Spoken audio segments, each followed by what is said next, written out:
talk about it, I'm Dread, and welcome to the channel. Now I've got the blood tank build. It's called the blood tank because it's full of blood damage and it's a tanky armor set.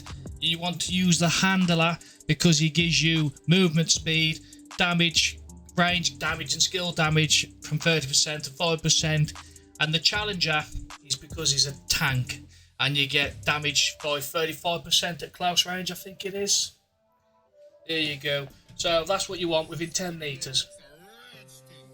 These two get together like two pairs of hands holding each other. Yeah, that's about, I don't know. Think of something else, I don't know.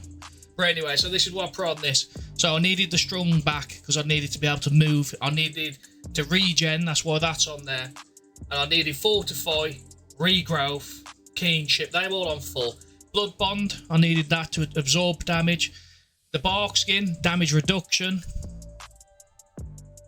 And then I threw some on recovery of stamina because you just get knackered out there. And the gluten, I wanted that on 10. Also footwork, I got on 5. I'm using the crystal heart because when you put it on, you keep regenerating your health. But for 10 seconds, you're a bit slower, but it makes you into more of a tank. So you can absorb more damage. I've got really high armor, as you can see, 283. So yeah, I'm pretty happy. Ravager's mark, we need that for the bleeding effect. We get 20% bonus on that.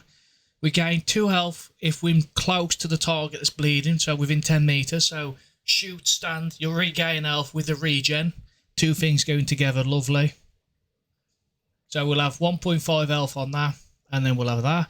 We've got critical hit on 30% plus, and then we want to keep the Timekeeper's Jewel here because it gives you increased status effects, so the longer than bleeding, the better. And then we increase the damage with that stone there. Let me just go back. I forgot the name of that stone. So Timekeeper's Jewel and the Stone of Balance. So then the next part of the build is I've gone for the Merciless gun, what's on top, 10 level. The Twisted Wounds, which I've got up to level 10 as well, because more bleeding effect, and that's what you want. I've gone for the Assassin's Dagger, because it gives you a bloodthirst, and it's also partnered up with the Vampire Blade, because that gives you the more blood damage. And then I've gone for the Rupture Cannon, because it's another animal with an extended mag, with the Songs of Fear, because you need that.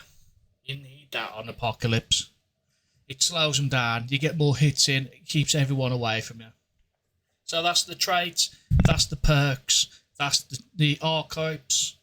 That's everything I need. I also take this bark extract because it's on Apocalypse and it increases your armor by 30, so it just gives you some more armor. So, yeah. Damage-wise, I can get anywhere between 7,500 to 8,500 damage with it. Problem is, it's a bit of a slow gun to reload, but partnered up with the Rupture Cannon, it's decent. So, let's just take it out into the field and show you what I'm working with. As you can see, it's absolutely snipering people. And yes, it is on Apocalypse because you can tell by the badge in the bottom right corner of the map. So I'm in the Forbidden Grove. And to be honest, I just spawned in Yaisha. I mean, look at that elite. Just teared. Went through him like butter. So I went to Yaisha. I just wanted to go on here on adventure mode to quickly run through and get to a boss.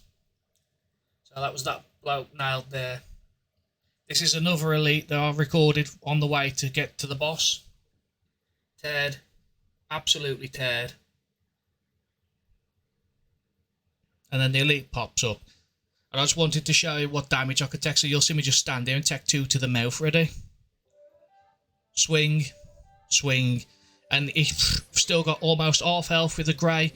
I've regen straight up to the half health bar. And then look at this. Look at the speed of it. You can also see the ringing effect there working lovely. And I was just burning back up my health. Talking quite quick because I've recorded this. I just wanted to talk as much as I could to talk over this, and I'm out of breath. I slowed this bit down just to show you like how much bleed damage and effect this Merciless gun does on that. It just took a quarter of its health off 1/5. And this bad boy here, the Rupture Cannon, look at that. The damage of this is ridiculous. I love this gun, and there's some nice 7s and 8s on there. And like I said, this is on Apocalypse mode, so Enemies hit harder, they take more damage. I just thought I'd put it on the max and show you what this tank can do. You can see I'm just getting swiped, barely taking my health down. Now it's filling itself back up. I've only got 6 crystals, as you can see, relics. This bad girl here, I just shot the song of a fear, and it just keeps him slow, nice and slow, keeps him back, and just wail his arse.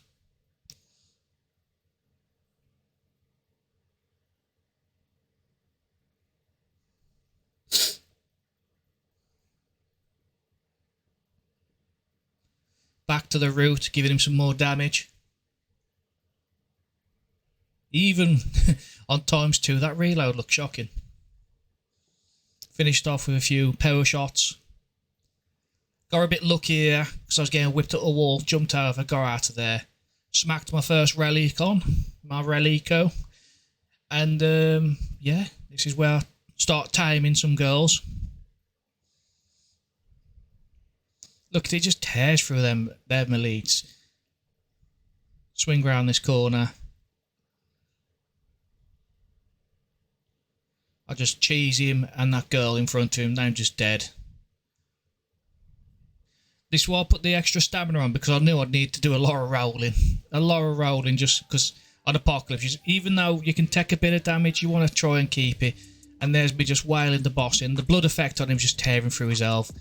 Put the rupture cannon on, and yeah, I think I got a bit lucky here, to be honest with you, because I thought I could finish him off, run out of bullets, and I was like, yep, roll away, and the bleed effect got him. Challenge complete. As you can see, this build is a tank. So if you liked it, subscribe, comment, and peace.